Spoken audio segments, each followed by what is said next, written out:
Don Moody here of handymanreality.com of Edmonton, Alberta. I've been fixing a crack on a basement wall.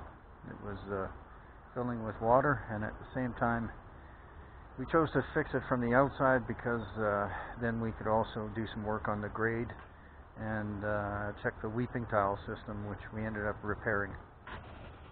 So this is how we're grading with clay away from the house. So it's high at the house around window wells, and then it goes low towards the grass.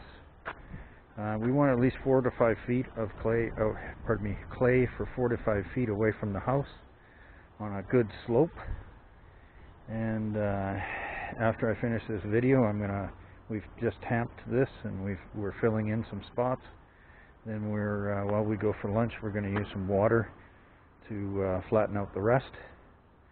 And when I come back, we'll lay down soil, tamp that, and then we will lay down sod to fill it in. We'd actually cut out a section of this pad because we felt that the water was going towards the crack, which was right underneath that window there. Usually they start off at the corner of a window. So in our window wells, and you might have seen on a previous video, we drilled down and we put in an 8-inch tube, cardboard tube, actually wax covered cardboard tube, and it was perforated. Then we put rocks around it, and inside of that we put a traditional weeping tile type of plastic pipe that is also perforated, and we filled that with rock as well.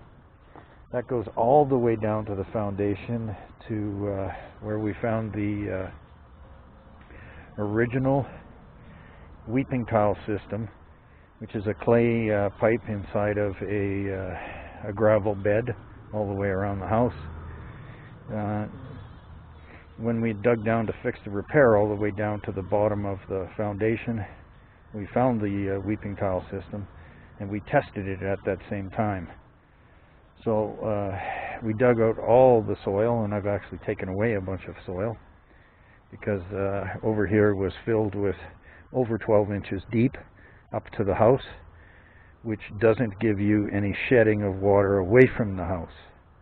Generally, you only need 4 to 6 inches of soil, black soil, for grass to grow. And nowadays people mulch, so over time the grass continues to break down and creating more soil. But that's my theory. So as you can see, we're sloping away from the house for 4 feet down to the level of the original grass. This particular window well here is a lot larger because this is a bedroom window, so you need to be able to escape in the way of a fire, things like that. So now I'm going to push this dirt pile. We finally have our excavator working again. We're going to push this dirt pile, first I'll wet the clay, then I'm going to push this dirt pile into the trench so that it can be spread around, and then I can sort out how much more black dirt I'm going to need of a cleaner black dirt. And then we will lay sod, a couple hundred square feet of sod. So this has been Don Moody of handymanreality.com discussing the sloping grade away from a basement wall and how we repaired our weeping tile system with a clear, easy path for drainage to go right down to the actual weeping tile system. Thank you very much, and have a great day.